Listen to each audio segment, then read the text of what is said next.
Hi, this is Rabbi Chaim Coffman. Welcome to our 124th installment in the Torah portion of the week. We're holding by Parshas Naso. Parshas Naso being the longest parsha in the Torah. Quite a bit to talk about.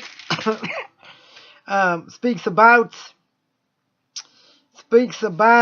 the responsibility of the Gershonites, the Merarites, and the total number of people, etc. Speak about purification of the camp. Speak about theft from a Jew and a proselyte. Speak about a woman who's a wayward wife, what we call a sota, and what she goes through. The Nazarite. I mean, a lot to talk about. I want to speak one aspect of the sota, of the wayward wife. It says over here,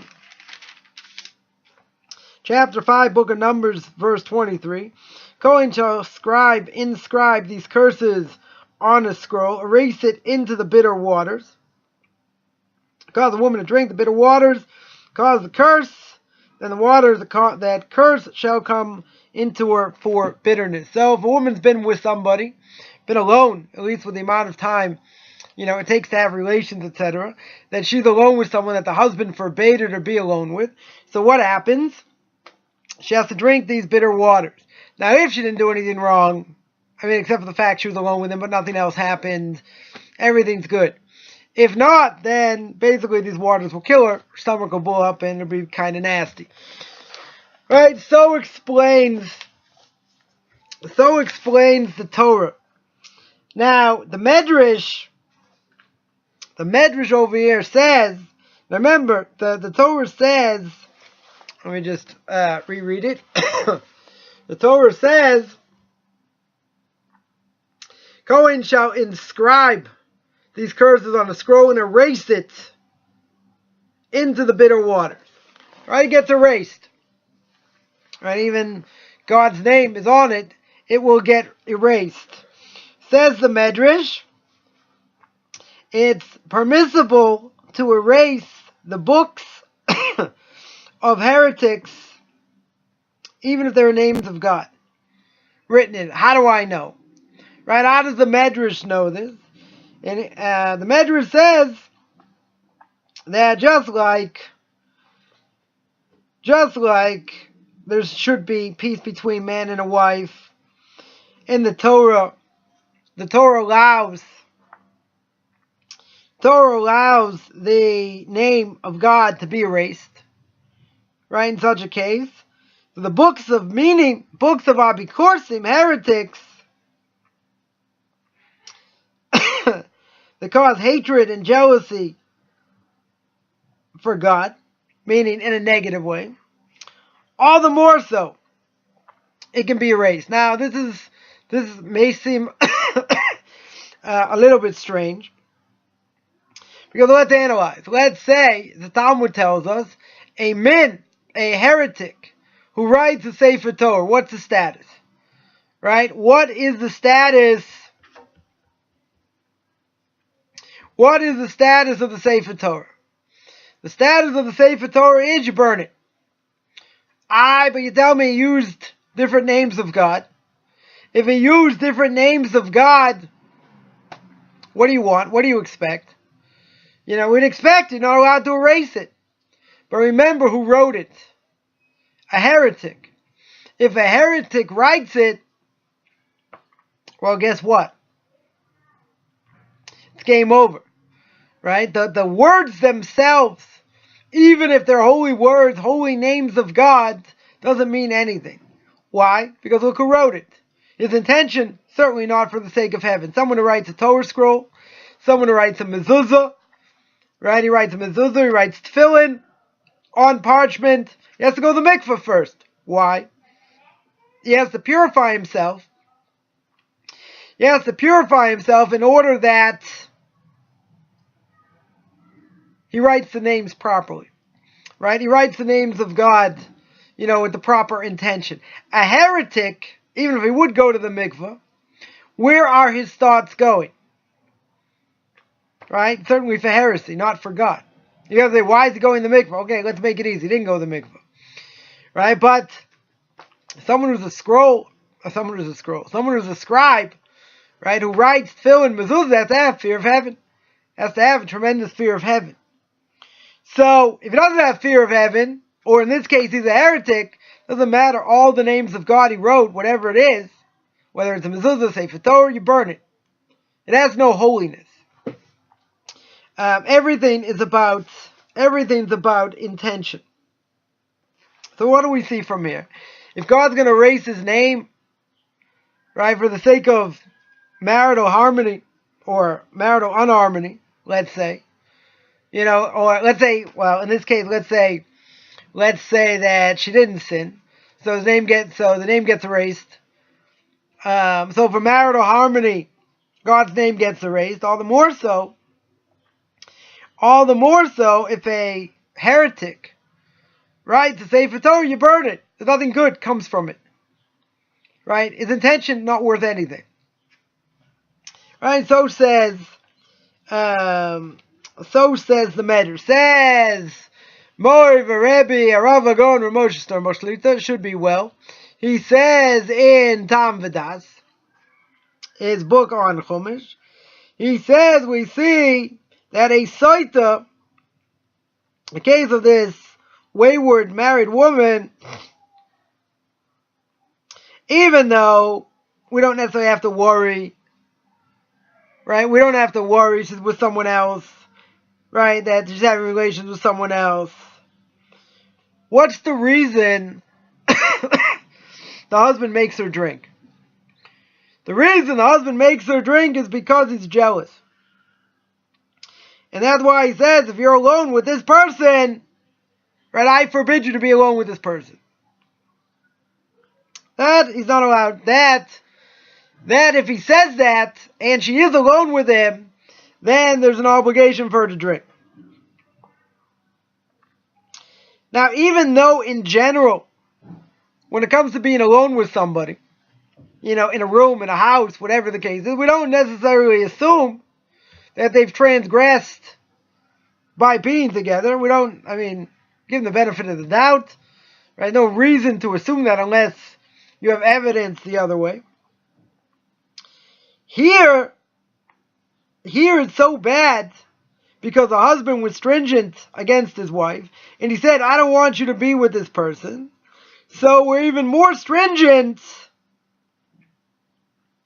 on, immorality, that you can even profane God's name. Right? And that is what we learn out all the more so from heresy.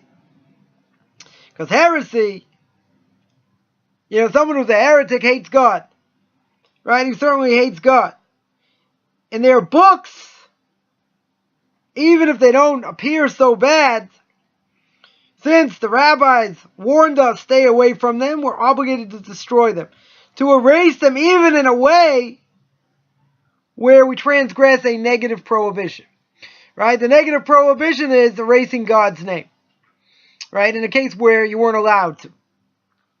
So there's a mitzvah. There's a mitzvah over here to erase God's name if a heretic writes a Sefer Torah. Even though you transgress a negative prohibition. So too, by the writing of this parchment for a sota, for a wayward wife, that we erase the name, even though really we don't have what to worry about.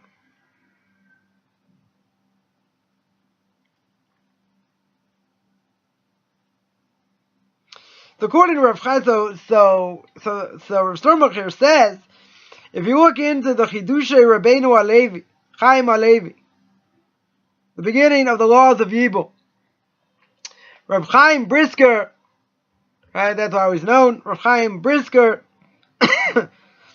learns out that even though it's forbidden for this woman to be with this person, be alone with them,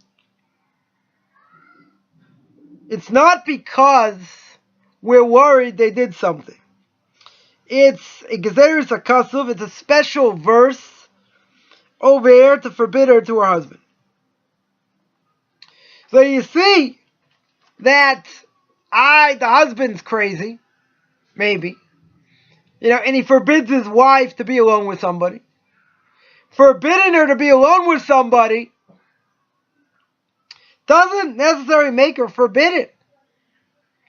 We don't see a normal case of yichud, of a man being alone with a woman that's really not allowed to be alone with, right? When it's forbidden, we don't assume something happened.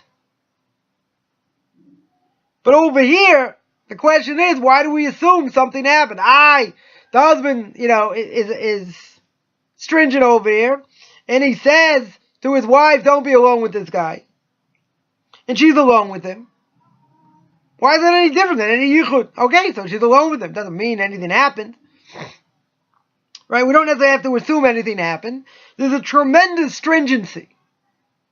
Over here comes Rav Chaim Brisker. And Rav Chaim Brisker says, you know what the stringency is? It's a Gezeres HaKasuv. The Torah tells us. That's it. The Torah says, you're not allowed to be alone with this person. And because of that, even though being alone with a person in general doesn't mean it's forbidden, that anything really happened, at the end of the day, says Rav Chaim, it's a special pasuk. It's a special decree. But it's an unbelievable thing. I mean, if you think about it, right? There are really two unbelievable things. One is, in the case of a sota, this wayward wife, even if it's just, we might be worried something might have happened, even though in most cases we wouldn't worry about it. It's enough, that worrying is enough to erase God's name. It's enough. That's one novelty. Because I would have said, how are you allowed to erase God's name on a doubt when in any other case of being alone with another person, we don't have that. We don't say that. Why should we worry about it now? I mean, it's a tremendous novelty. And then we have a second novelty.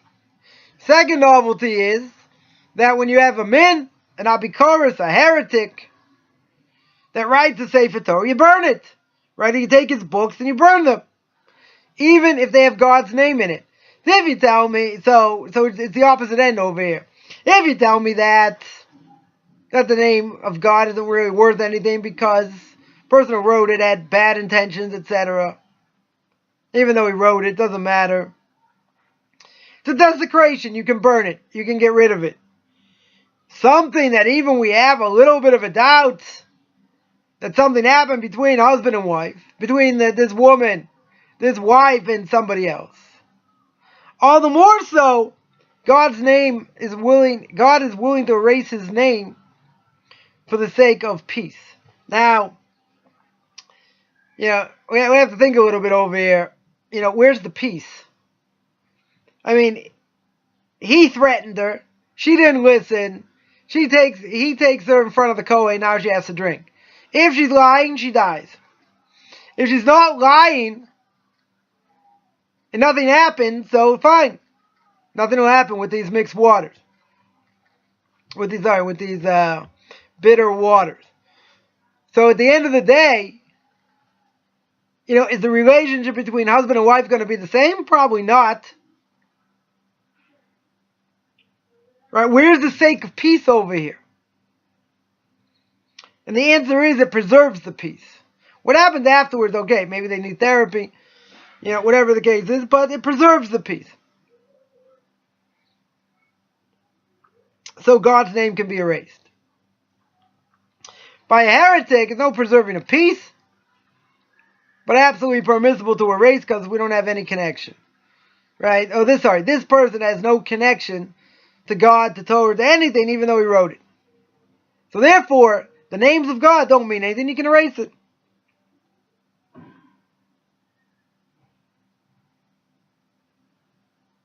Now, my Rabbi also points out that minus, or heresy as it's known, is a very big danger.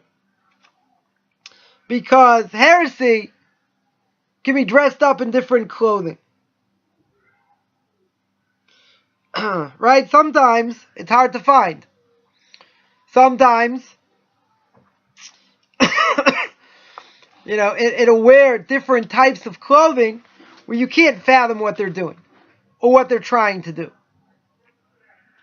The end result is bad, right? Further along, but at the beginning you don't see what it is. So even if it's got the smallest amount of heresy, it's still bad. It smells bad. It's like it's got a bad aroma, right? That's the point over here.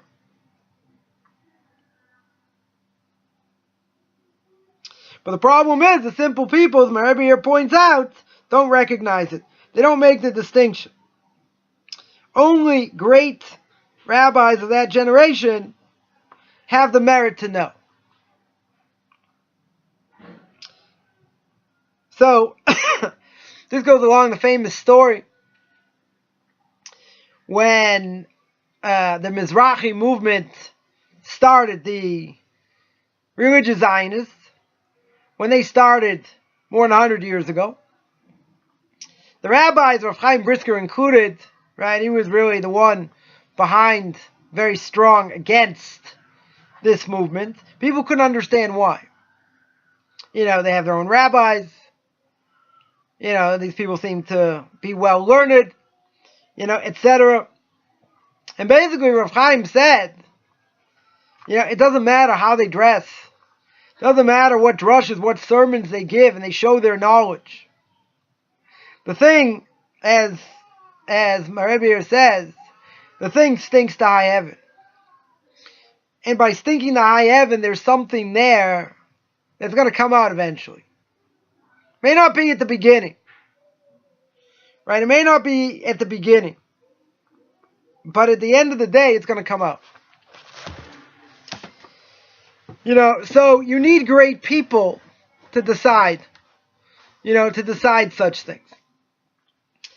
So while we're on that topic, we'll flush it out a little bit. That people, there are different types of Orthodox groups, right? You have the ultra-Orthodox, right, which is people like me, right? More, there are, ultra-Orthodox are including Hasidim, right? Just, we just dress a little bit differently, but certainly, 99% of all things in Torah we all agree on, we all believe in. You have different types of Hasidim, Chabad included. They're included in that. They're also Haredi. They may not dress 100% like everybody else, right? Not necessarily black and white or whatever. Okay, right? Dress isn't the most important thing. But what's the Hashkafa? What's the Jewish philosophy about the Haredi world, the ultra-Orthodox world? And that is that there's nothing more important than Torah. Learning Torah is the ultimate. Meaning that if a person has to support their family and make a livelihood, okay, that's what you have to do. But when you're not making a livelihood, you have to learn. In the secular world, the ultra-Orthodox world, according to everybody, look at it as bad. The question is how you use it. Right? What you do with it. Right? It's not a mitzvah. We don't, if a person's learning higher mathematics, for example, right? He has to take a, class for college, or that's the field they're going into, whatever the case is. You don't make a blessing of lasok b'divrei Torah. Right? The blessing in the morning that a person says, the blessing over the Torah is not made over secular studies. Now, there will be modern Orthodox rabbis who will say, no, can make, the blessing, that's also God's creation. Right? It's higher mathematics, it's tax law, it's whatever. It's also a mitzvah to make a blessing on that. Right? Obviously, the ultra-Orthodox community does not hold that. Because the only thing you're going to make a blessing on is Torah. This isn't Torah. Right? It may help you for livelihood, fine, but it's not Torah. Right? We're not going to say that learning Shakespeare is Torah. tax law is Torah. Fine, it'll help you. Maybe tax law will help you. I don't know, Shakespeare will help you. It'll help you, get a livelihood. Maybe. That's one thing. Other than that, who cares? Right? Other than that, it doesn't really matter what it is. You're not going to make a blessing on it. Right? Okay, so, in the ultra-Orthodox world, you'll see hat and jackets. You'll see suits. And they'll wear black and white, black with pinstripes, without pinstripes, dark blue with or without pinstripes, gray with or without pinstripes. Hasidic world, mostly, you see black, blue, long coats. Some will have fur hats, some won't. Some only wear the fur hats on Shabbos, most likely, because they're different types of Hasidim, right? Different groups, they came from different places, right? So they wear the hats that the grandparents wore, and their great-grandparents, etc., etc. But we all believe in the same thing, right? 99% we all believe in the same thing, and this is important the way we look at the secular world. Come along the modern Orthodox. Now, the different strains of modern Orthodoxy. Now, how do they look at the world? Do they believe God gave the Torah? Most of them, yes. There are left-wing groups, of modern Orthodoxy. Let's call them open Orthodoxy, right? There are, the group out there, open Orthodoxy, because they claim to be more open in different ways than the mainstream. But if you look at what they say, and we'll speak about them in a little bit, they're not very Orthodox at all. Modern Orthodox, again, believes God gave the Torah, believes there's a mitzvah to keep Shabbos, there's a mitzvah to keep kosher. They definitely believe in all that. In all the mitzvahs. In all the negative commands, etc. They won't dress the same as in the ultra-Orthodox world. That'll be one main difference. They won't wear hat and jackets, most of them. They'll wear colored shirts, colored coats, whatever. Hopefully they match, what they wear. Now again, clothing isn't everything. An ultra-Orthodox Jew can wear the clothing, walk the walk, talk the talk. But at the end of the day, it really doesn't matter. At the end of the day, wearing what you're wearing doesn't make the person. As Rabbi Levenstein, Zecher Tzadik V'Kadosh Livrocha, may his holy name be blessed, he was the spiritual giant of the Mir Yeshiva in Mir and in Panovich. He he would say that there are people out there who do things for frumkeit. In other words, they look the part. But if they look the part and they do things that are egregious, you can say that's they're Orthodox or they're ultra-Orthodox. Someone once said, I saw an ultra-Orthodox Jew in a casino. So I said, well, don't you hold going to a casino is forbidden? I said, yes. So then they asked, well, what were they doing in a casino? I said, probably gambling. They said, well, isn't that forbidden? Yes. So why were they doing it? Probably to have fun. Maybe make a little money. Right, but that's forbidden. You're right. Why do people smoke? Why are people overweight? So most people know I don't answer those questions. What does the Torah say? Okay, let's see. But just because you wear the dress doesn't mean anything. Now that being said, there is a major difference though in philosophy between the ultra-Orthodox and the modern Orthodox. The modern Orthodox don't believe being in the secular world is bad. Most of them. In other words, yeah, we have to make a living. There's a mitzvah to make a living, that we'd all agree. But they would say, okay, you learned for 18 years, time to, get serious, get a degree, go to college. So they might have, a tremendously grueling schedule, 2 mornings and maybe 2 afternoons a week. So you learn all this stuff that you really don't need. But they'll swear like the secular world swears you can't do anything without a secular degree. That's also not true. Big misnomer. I've spoken about that before. I'm not going to go into it now. But they believe the secular world is not bad. There are a lot of benefits in the secular world. Art, music, TV, videos, maybe some are better, some are worse. Sporting events, right? Ask your normal modern Orthodox Jew, is it a problem to watch a ball game? To go to a ball game, watch a movie? Most of them won't have any problem with it. Because you have to be integrated in the secular world. Okay, certain things, they'll say, no, this is really bad, you shouldn't watch it, whatever, fine. Going to a ball game, what's the problem? Right? So they may say, well, maybe the biggest problem if you're a guy is Bittul Torah. That really, you should be learning instead of wasting your time in a ball game. Right? Could be going the ways of the non-Jews. Could be other problems. Right? But in the secular world, in the modern Orthodox world, they don't seem to have too much of a problem with it.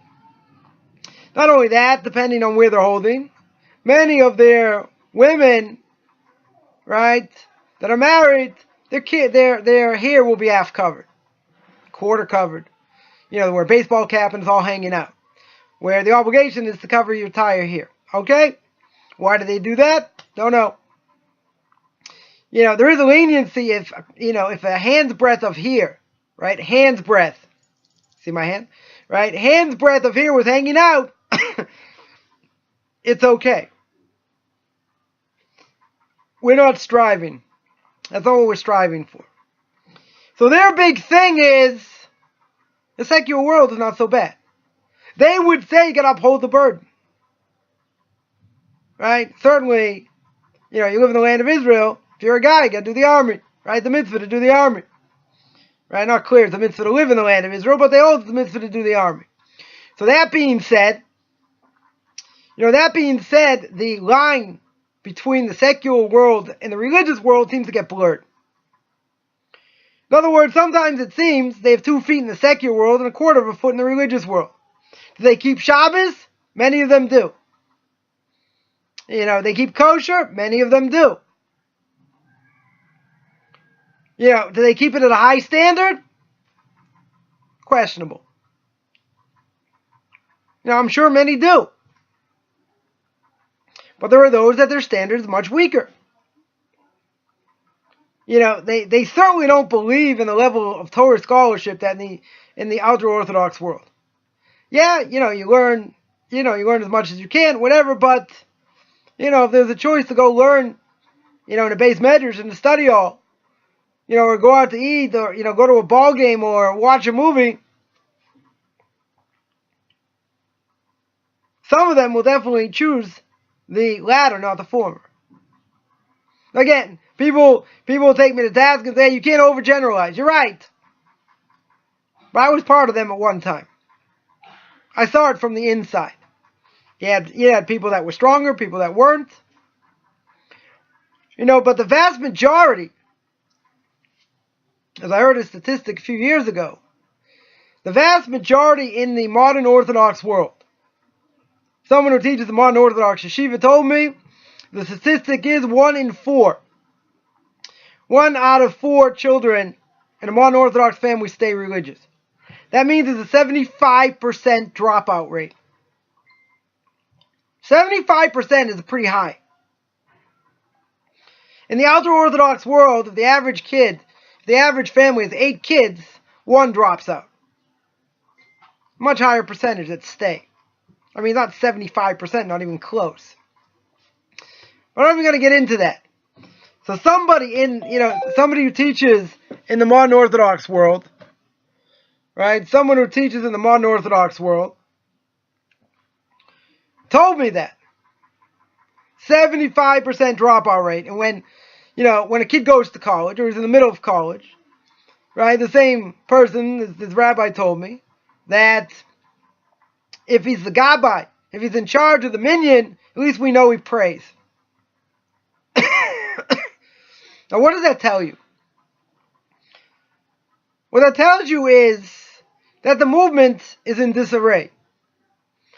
The movement, in my humble opinion, for what it's worth, from seeing it from the inside, Does not work. I don't care about philosophy. I don't care what you believe in. Can you pass it down or not? 75% rejection rate is bad. That means it's disappearing. So why is it disappearing? In many ways.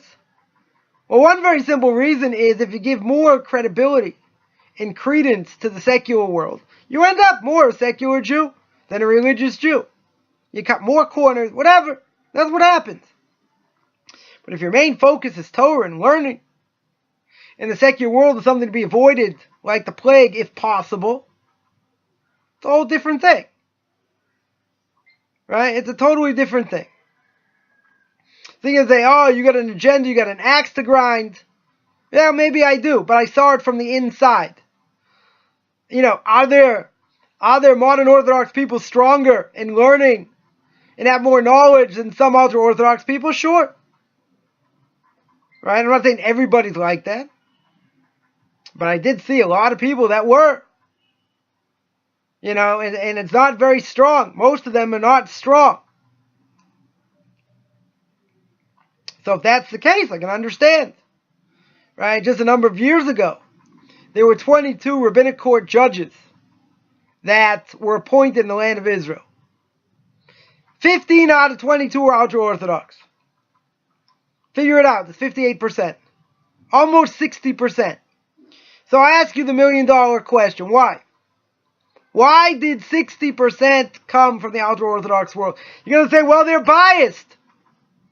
No, they're taking the best. They're taking the cream of the crop to be religious court judges. It just so happens the cream of the crop, the majority coming from the ultra-Orthodox world. Why is that? I think it's very simple. And the reason is that we take learning more seriously. Therefore, we can produce rabbis at a much higher level. Because it's all about learning. It's all about scholarship. In the modern Orthodox world, in some places that's true. In the vast majority of places, not true. Not true. I know in one community, it may have changed, maybe over the years. I know of one community, they had a study hall based medrash in the middle of the community. One person from the community came to use the study hall at night. It was a working community. Fine. One person, the entire community, comes to use the study hall in the middle of the town. I mean, town wasn't that big at the time. Much bigger now. Again, what does that tell you? It tells you what is important. That's what it tells you. So that's basically the difference between the ultra-Orthodox, that's basically what the modern Orthodox community is like. Now, the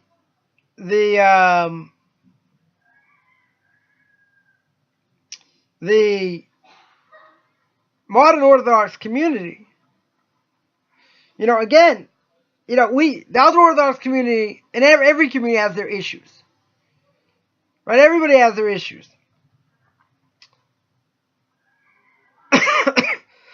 But again, there's one group that is surviving and flourishing. Now you get to what we'll call open Orthodoxy. That's the left of modern Orthodoxy, or part of modern Orthodoxy, where if you look at them, they sound very conservative, right? Big C. Where there are statements made like, Moshe Rabbeinu is not such a great leader, God forbid. Or Abraham and God failed the binding of Isaac. It sounds like what a conservative Reformed Jew would say. So the problem is, they have students that are getting into Orthodox synagogues, that are becoming, rabbis in Orthodox synagogues. So what's the problem? Obviously, there's a lot of heresy. There's a lot of heresy there. So, they're pushing things, different issues, different agendas, so to speak. Not coming out against people that are gay, which, listen, we have compassion. I'm not saying you spit on them. Right? But at the same time, how much can you recognize of it? You might say, well, people steal, people do other things. True. Right? You can still count these people in the minyan. Probably call them up to the Torah as well. But what is it? Question is why are they circled out? Why are they taken out more than anyone else? Someone who commits adultery, is any better? Someone who steals, is any better? But see, it goes beyond that. In other words, they march, they're proud of it, etc. And in the non-Orthodox community, they embrace it. You know, what else should they do? Listen, it's a big desire that people have. I don't think it's a natural desire. Even though maybe some people have a certain gene or whatever, that they're more they may have a certain disposition to it. Okay, I have all kinds of genes, anger genes, other genes. I have my own disposition too. Right? Doesn't mean it's right. Doesn't mean also, you have to flaunt it. Imagine someone who stole or someone who's, paid their time. Someone who's an adulterer and they go marching around proving how great they are because they were adulterers. It doesn't make a whole lot of sense. Especially when the Torah calls it an abomination. But even so, you won't see, Hasidim, ultra-Orthodox people embrace these people. It's sad. It's tragic. I am trying to show some level of empathy. Because these people don't really fit in. I do understand that, and it is sad. It's true. But where do you draw the line? You certainly don't embrace it. Many of them embrace it. So, that group is a lot more dangerous. Why? Because they call themselves Orthodox. Now, you can call yourself whatever you want, but you have to hold at least to the ideals of what your movement, quote-unquote, says or believes in. So again, the ultra-Orthodox, all the Hasidim included, we all hold pretty much the same thing. Mono-Orthodox differ a few different things in philosophy, but it's a major difference. That with open Orthodoxy is a whole different ballgame. Right? Once you start not holding by certain parameters, you cannot call yourself Orthodox.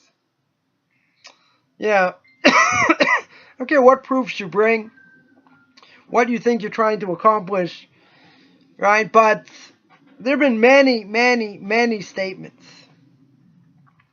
that have been made by, people who teach their students that are, it's heresy. It's nothing short of heresy. So what do we say over here? It's dangerous. And here it's even more dangerous because they are infiltrating Orthodox synagogues, which they may look Orthodox, they may say Orthodox things, but who knows? They may be heretics. They certainly may be heretics.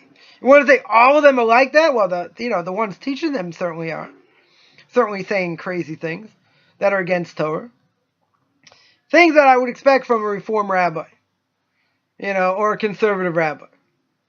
So that's the danger. That is definitely a danger to stay away from. So as my Rabbi here points out, that's why I bring this whole thing up. If it's something that's dressed up as being Orthodox, but the reality is it's causing people to go astray.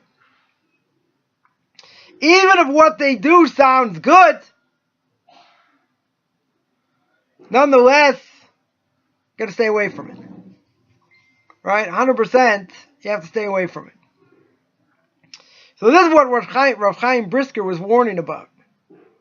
Right? By the Mizrahi movement. He saw the future. He knew what was going to come out of it, and it wasn't going to be good.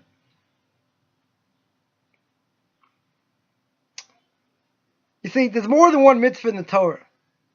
For a lot of these people, the main mitzvah is the land of Israel. The difference of opinion between the Rambam and the Ramban, whether there's a mitzvah to live in Israel. There are a number of reasons why a person can't live in Israel. He's got family, parnasa, he's got livelihood, right? Whatever. There are a number of issues. It's not the single most important mitzvah in the Torah. What some people have made it into is idolatry. They're like, there's no other mitzvah more important than that. Well, what about learning Torah? Nothing more important than learning Torah. And you're going to say, if you learn better outside of Israel, you're going to say you're a heretic for learning there? No. I mean, you might say that. You'd be a heretic for saying it. Right? But at the end of the day, there's a mitzvah, certainly to learn Torah at all times. So one more non-Orthodox rabbi told me when I left the yeshiva was, I don't care where you go, what you do, as long as you do the army. So I said, if I have an opportunity to sit and learn, I have no livelihood issues. You still tell me I have to go sit, I have to do the army? Yes. Now, let's take the story of Rabbi Akiva. Rabbi Akiva left his wife, comes back with 24,000 students. He gets close to his house. He overhears his wife talking to someone, and says, "My husband." He comes back after 12 years, right? So his wife. He overhears his wife saying that if my husband would come back right now, I'd tell him to go back and learn for another 12 years. So he turned around and he left. So everyone asks, why didn't he just go say hi and say hello to his wife, his kids? Because if he would have taken a break, taken some time off, 12 and 12 is not the same as 24. In other words, 24 years of complete learning, immersed in learning, breaking it up is not the same. Person studies for a major test, and they study for 2 hours, but it's not really 2 hours. Right? They study for half an hour, take a 10-minute break, study for another half an hour, right? Study for another 20 minutes. They didn't study for an hour. Right? They studied less time. It's not consistent. Right? It's not for 2 hours straight. So I said, are you kidding? I have an opportunity to sit and learn. To go through Shas. To go through a majority part of the Talmud. Undisturbed. And the mitzvah of doing the army, even if there's no mitzvah to live in Israel, the mitzvah to do the army overturns or overrides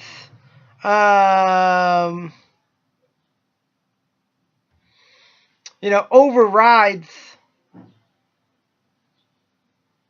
learning Torah.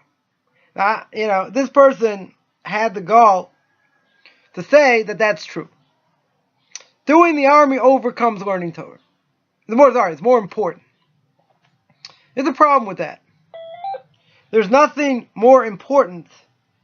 There is nothing more important than learning Torah. Right? Certainly nothing more important. So that being the case, how can somebody say, even call themselves a rabbi, and say that doing this, the army, is more important than learning Torah? Sounds heretical. Nothing more important than learning Torah. Let's make that clear. And if a person's, not working, he's got no obligation to learn. Learning is everything. Do we need a standing army? Yes. Does the army need us? No. Plenty of people in the army, they don't need us. Right? Just a much more volatile issue because they say you have to carry the burden. You have to, carry the burden. Be that as it may, you can have the highest ideals that you want, but they have to fit within the realm of Torah. If it doesn't fit within the realm of Torah, then it's not Torah. It may look like Torah, may feel like Torah, but it's not Torah. So that's why heresy can be dressed up in many different ways. And that's why a person has to be careful, has to be attached to Gedolei Yisrael, to great rabbis of the generation to know what to do, what not to do. What's good, what's not good. That's why people say, well, I'm afraid to ask questions. We love questions. Ask them. Doesn't matter if, you think they're stupid or not stupid. Ask, because you don't have a frame of reference. So people say, well, isn't this a good thing? You'll say yes or no, if it is or it isn't.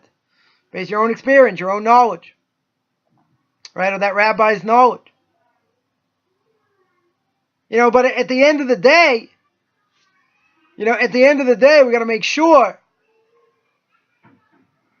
that we stay away from everything that's bad. Even if it's dressed up and it looks good. Who says it's good? Certainly may be bad. So if a heretic writes a Torah scroll, you can burn it. Right? There's a mitzvah to burn it. For a very simple reason. The letters in God's name don't mean anything to him. But for the sake of family harmony, all the more so, you could erase God's name to preserve peace. So I want to remind people, I have conversion classes, no hide classes. I have a class once a week that's live. It's called Duties of the Heart. Chovos Levavos, meets every Tuesday night, 9 o'clock. Anyone interested can contact me about that. I have a class on Path of the Just, that's not live. And a class on the Way of the Righteous. Also not live, part of my subscription website. Anyone interested in any of these classes, you can send me a text to Beyond Orthodox Conversion to Judaism. That's on Facebook. You can send me an email, rabbichaimcoffman@gmail.com, RABBICHAIMCOFFMAN @gmail.com, and you take a look at my blog at orthodoxconversion.com. Wishing everyone a great end of the week, and everyone have a great Shabbos.